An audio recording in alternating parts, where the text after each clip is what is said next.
Hello friends, AmyR here with Prairie Paper and Ink, back with more cards using Distress Oxide sprays, because I'm obsessed. So for today's cards, I used Trinity Stamps Rainbow Slimline Rainbow Builder wafer die set, and a bunch of colors of Distress Oxide sprays. And the first thing I had done was die cut some Canson watercolor paper with the rainbow dye. And I'm doing multiples because when spraying with something like this, I found I might as well do multiples and kind of get the most out of a spray. I could have done probably like 10 rainbows with what I sprayed, but again, you just do what you got to do. This is definitely one of those things where if it really bothers you to get ink on your hands, wear gloves. I was stained. I posted a picture on my Instagram showing how stained my hands were. However, Ranger Craft Scrubby works wonders. It's very abrasive if you've never used one. I'll link to it with all the rest of the supplies. But you just gently scrub your skin with it. Gently. Because seriously, it will like remove skin. It'll file your nails for you, all of it, but it does remove.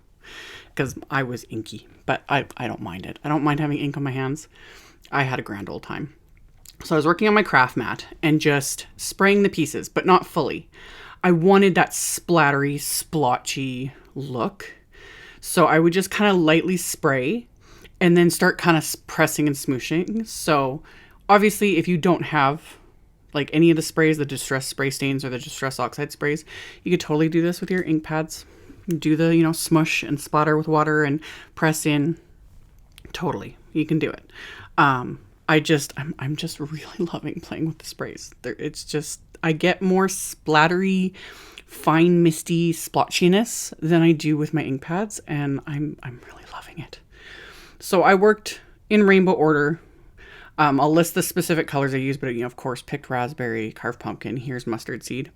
I had a large piece of chipboard that was the backing from an old, huge watercolor pad that I've saved, and I have that sitting, and that's what I was setting all these pieces on to let them dry, because I have a bunch of them. And then in between each color, and I'll show it after the Twisted Citron. And FYI, Twisted Citron, it oxidizes like with little bits of blue, and I'll show that at the very end.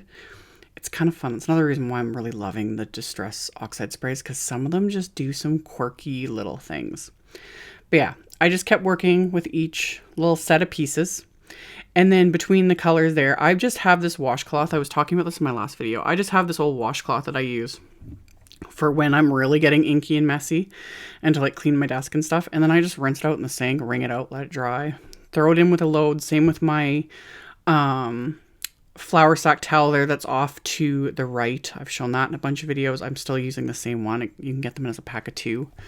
You can usually find them at like Walmart and stuff, but Simon Says Stamp carries them as well. Love having those as well. And then when I feel like they're full, same with like my microfiber cloths, I just throw them in with a load of towels and wash them and they're good to go. So that's what I was kind of doing because, again, I was getting ink everywhere and it was fun. So I did all this on my nonstick craft sheet because of the smushing aspect. If I just wanted to spray, I would have been doing this, in my splat box to kind of contain the spray. But I wanted to be able to smush and get that drippy, splattery, fun look going. So I just kept working my way down with each piece. Here's Blueprint Sketch. This is where I really started staining my hands. This is a really intense color. So like the ends of my fingers were almost turning black with the amount of ink I had on them. And again, I was having fun. I loved it. And this also went quite quickly. I had shaken up all of my Oxide sprays. With the Oxide sprays, you want to shake them side to side, kind of like a bell. Again, if you haven't watched Tim Holtz' video, he did a video on the sprays last week. I think it was a week ago or 2 weeks. It's on his channel. All his videos, watch them. There's so much info, techniques, inspiration, all that stuff. Like anything you could possibly need to know about the Distress line of products, he's covered in those videos.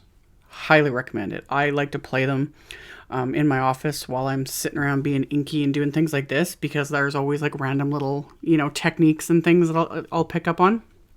So with the Oxide sprays, you want to kind of spray them like a bell. If you shake the bottles up and down, a lot of times the ink will start coming out the top, and which isn't the end of the world. It just makes more of a mess. But if you're like me, that's not really the end of the world, because you're already making a mess. So who cares? So once I got to the purple, which was Wilted Violet, which I love. I love all the colors. I really do. But there's something about the bright rainbow colors. Wiped everything down, went and rinsed out that cloth because it was just saturated with ink. And then let all those pieces dry. And then you could assemble them however you want. But what I really like to do with die cuts that need to be assembled is I like to dry emboss the image. With this one, I found the easiest thing to do was, I have my big platform here. This is for my Spellbinders Platinum. So I have the platform. I have the rubber mat that comes with my Spellbinders Platinum. Some just thin white cardstock. My die face down on it, and then a cutting plate. And then I added just 2 pieces of thin cardstock. I just needed that little extra shim just to lightly dry emboss. It doesn't need to be heavy embossed. I just needed to see where it was. Ran that through my machine, and then I cut inside the very outside lines with my scissors. Doesn't have to be a fancy cut. I just needed that done. And then I did that 3 times. So then I just have a base. Like other things I've done is I'll flip everything over and then just, adhere it all together with pieces of washi tape. That works too. But since I was assembling these and there were so many pieces and they're quite big, doing the little dry emboss thing is just quick and easy. Plus those dry emboss lines make it easy for me to line up everything, so it just fits quicker. It's still very easy to assemble because it's just a rainbow, but having the lines do make it, everything just went faster. So I used my craft tacky glue to adhere this. You could use like tape runner, anything like that. It doesn't matter, double-sided adhesive sheets. You could die cut, whatever works. I'm just comfortable with the liquid glue, and I don't glop it on. You don't want big blobs of glue because then it's just going to ooze out everywhere and make a big mess. So after my rainbows were assembled, my card bases were some Audrey blue cardstock that I had cut to 7.5 inches by 8.5 inches. And then I'm scoring it at 3.5. So these will be 3.5 inch by 8.5 inch slimline cards. And then all these cloud portions are from that same Slimline Rainbow Builder wafer die set. And then the Thankful is from another Trinity wafer die set. And I will have links with everything in the supplies. But that word I just die cut multiple times from black cardstock. And then, as is tradition, I stacked them together with 3 layers to give it that dimension I really like. And then to build my sentiments, I actually used a couple of little gnome sets that I used in one of my Valentine videos that are also by Trinity Stamps. There was a little sentiment from the one that said "Falling for You." So I just cut the sentiment in half because it doesn't hurt the stamp, and I can reuse it as is whenever I want. You just butt it back up together when you go to stamp it. But I just wanted the "For You" word, and it's easier to cut them apart than it is to like mask off the other one and, worry about getting ink everywhere. Because I wanted the front of my cards to say "Thankful for You." So I stamped that onto the cardstock cloud layer that I'll use on the front of the card. And then I took another sentiment from another one of the little gnome sets. And that one I'm going to stamp on the inside of the card. And I'd also die cut some white cardstock with the little like corner cloud dies from the Rainbow Builder set, just to put on the inside, just to kind of finish it all off. And then I'm going to stamp that sentiment on the inside, and it just says, "You bring joy to my life." So I adhered my little clouds, and then I just have the stamp on an acrylic block, and I'm inking it up with my VersaFine Claire Nocturne ink, and then setting those aside to dry. Same with the clouds I stamped on the front, because I love my VersaFine Claire Nocturne ink. You do need to let it dry. You either need to heat set it or you need to let it dry. It takes a little while because it's an oil-based ink. I love it for watercoloring. I've used it in a ton of videos. But yeah, let it dry. Otherwise it will smear. I have done this many times because I'm impatient. So I set everything aside, let things dry, as I worked on other stuff. And then on the card fronts, I had die cut more of those little corner cloud pieces, adhered my rainbow, and then adhered this little cloud topper piece Once that was adhered, I can adhere my Thankful Sentiment, and again, just using craft tacky glue.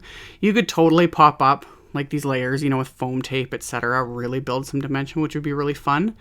But I wanted everything kind of adhered somewhat flat. There's already dimension there just from the layers of cardstock, but I wanted it a little flatter just cause. And then as a final bit of dimension, because these are quite chunky, I'm using some little teardrop embellishments.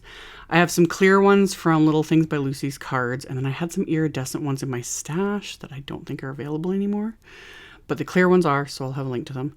So I just kind of arranged those around my card front, and then I'm just going to adhere them into place with dabs of craft tacky glue. So I've got my rainbow and my sky and my clouds, and then a few little raindrops to just kind of complete this set of cards.